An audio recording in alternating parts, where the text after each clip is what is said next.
Hi, welcome to today's video where I'll be going over the topic of how to make your wig look realistic. Number one question that clients ask me all the time is how can I make my wig look natural? I don't want anyone to know I'm wearing a wig and I don't want it to look too wiggy. A couple of things that you can do to ensure a wig doesn't look too wiggy on your head. Number one, the fit is everything. If you have a wig that fits your head completely, so it doesn't feel too loose around the edges, it feels, really comfortable on your head, that is the first step. If you have too much material on your wig, it can look bulky and then that can give the wiggy appearance. Number two is go for a lower density wig. What that means is go for a wig that has less hair on it. The reason why a lower density wig looks a lot more natural compared to a fuller density wig is because up here will have less hair on it, which means that it will be a lot flatter, and a lot of the time people's natural hair doesn't have that much volume here unless you add the volume. So that's why it's best to go for a lower density wig.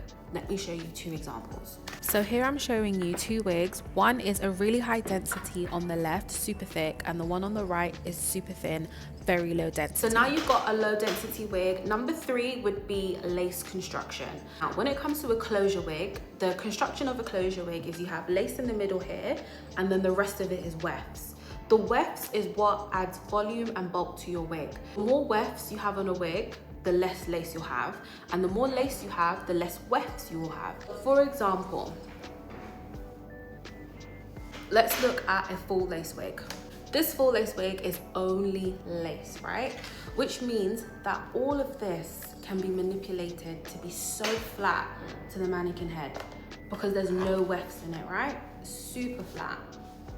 That gives more of a natural appearance. When you have a wig, for instance, like mine, that all here is wefts, it's just here that's lace, the wefts can create the illusion of more volume. And so depending on, if you're okay with that super thick look, it's probably best to go for a wig that has less wefts on it and more lace on it. The popular wigs for people that want the super natural look as beginners would be, for instance, a frontal wig. Just like this, you see how it's like really flat? There's not much wefts here. The wefts are all in the back, they're not on the sides, right? This would be a great option for a beginner that's worried about that voluminous look and they don't like it.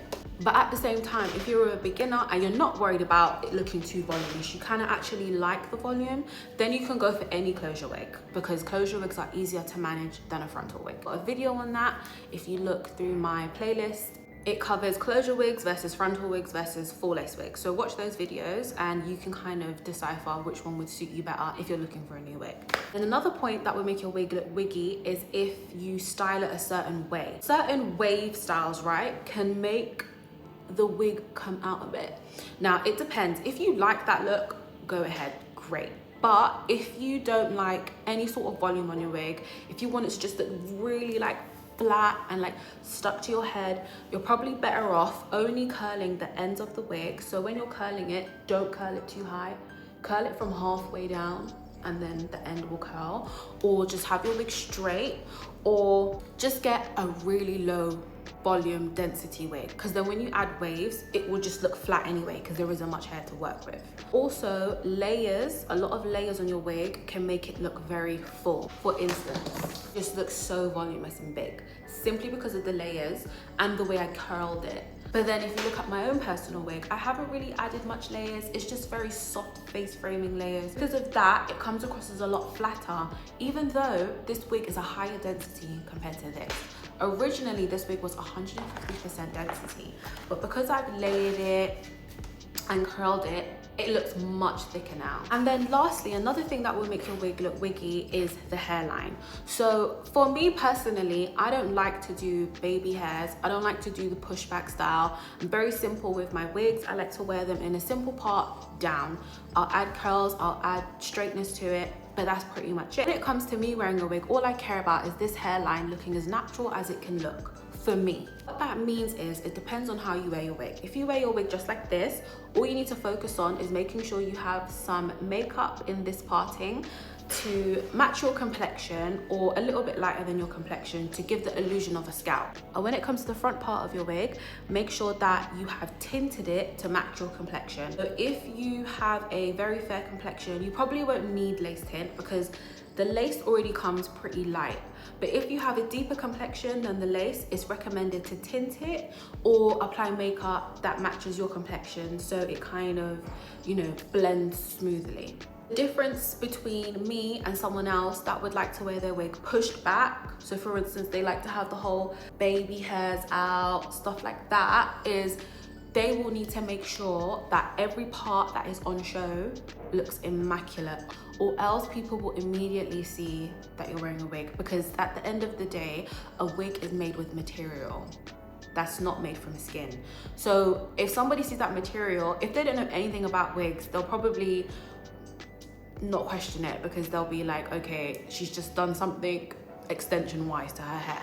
But if it's somebody who's a little bit clued up on wigs, they're gonna tell immediately, because it's the material that gives it away. Again, if you like to wear your wigs glued down, if you're not gluing it down properly and then maintaining the glue down lace parts, then sometimes you'll see like old glue building up, or you'll see like old material there that needs to be cut off. It kind of just depends on how you choose to wear your wig. If you wear it in a very simple manner, like how I wear it, so just a glueless wig that you can, you know, just only manipulate the parting and just work with that, go about your day, then you pretty much don't have a lot to worry about. If you're a beginner and you want your wig to look as natural as possible, I would suggest these 4 things. Go for a low density wig, so a wig that's really thin. Go for a frontal wig, because a frontal wig has lace or hair, which makes the wig look a lot flatter here. Number 3, don't go for heavy styling, which means choppy layers, very big curls. Avoid that. Keep it really straight. You can do face framing layers, that's totally fine, but try to avoid the choppy layers all over.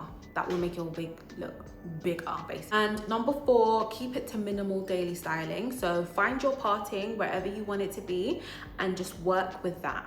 Try to avoid the pushback hairstyles where you're exposing that whole part of the lace, unless you're okay with maintaining the lace and, you know, you're comfortable working with it, that's fine. But if you're not, don't do it. Just do a simple parting and wear your wig like that. And obviously, depending on the wig, you can change the parting. You could do like a deeper side part or a middle part one day. It's all depending on your preference. When it comes to lace, right? How do people hide their lace? There's a couple of ways that people do it. Number 1, they use makeup or lace tint to make sure the lace matches their complexion. That literally solves all my problems. From when I first started wearing wigs, I was like, why is there always a white cast every time I wear a wig? It just looks super obvious when you go outside. And then I realized I needed it to match my complexion. So that is why I use a lace tint on my wigs to make sure it matches my complexion. And then if I know I'm going out and I want my parting to be really crisp, then I'll put makeup in the parting, a little bit lighter than my complexion, just so it gives like a scalp-like appearance, okay?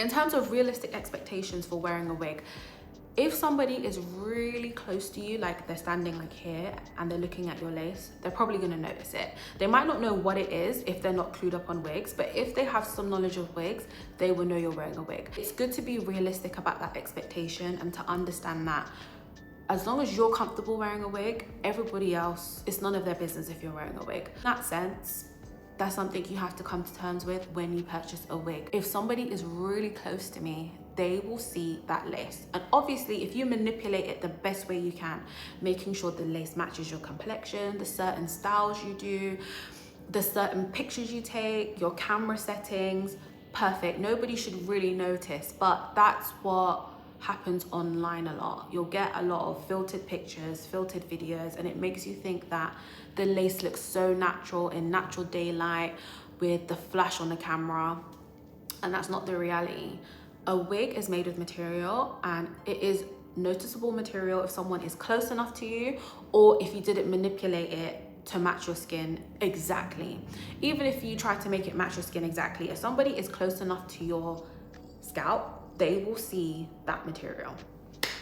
That's one thing I always explain to all clients that are purchasing a wig for the first time. Another expectation I like to clarify to clients when they're buying a wig with me for the first time is that wigs are totally different to hair extensions. Hair extensions, right? You'll have, for example, rows in the back, or you'll have like enough there, but you still have a bit of leave out of your own natural hair. So that is not too much of a big jump, right? From having your natural hair to having extensions, because you still have some of your natural hair out. Because you're completely removing that, you're going straight to covering all your hair, it can feel a bit like a big step. And so for that reason, a wig is something you need to get used to. First day you wear a wig, it's gonna feel like, oh my God, I'm wearing a wig and it feels so obvious on my head. It will take some time for you to completely forget you're even wearing a wig, and it actually becomes more natural to you to wear your wig than to not wear a wig. I've gotten to that stage now where I've been wearing wigs for more than a decade, and so wearing a wig now feels like a natural part of my routine, a natural part of my day. And so when I wear a wig, I totally forget I'm even wearing it. And when I take it off at night, that's when I feel strange, because I'm so used to wearing a wig all day. So it's the reverse for a beginner. When you first put it on, you're like, oh my God, I can feel it on my head, or it might feel a bit itchy to you because you're not used to the material inside of a wig cap. But that is something you will have to get used to, and it's not gonna go away like on the first day. It takes a couple of wears, and it takes a couple of wears for your wig to mold to your head. Once it molds to your head, that is it. It will feel like it is a part of your hair. That is my discussion today, covering the realism and styling of a wig. If you found it informative, if you did, please like this video. Please subscribe to keep up to date with my future wig care videos. Thank you for watching.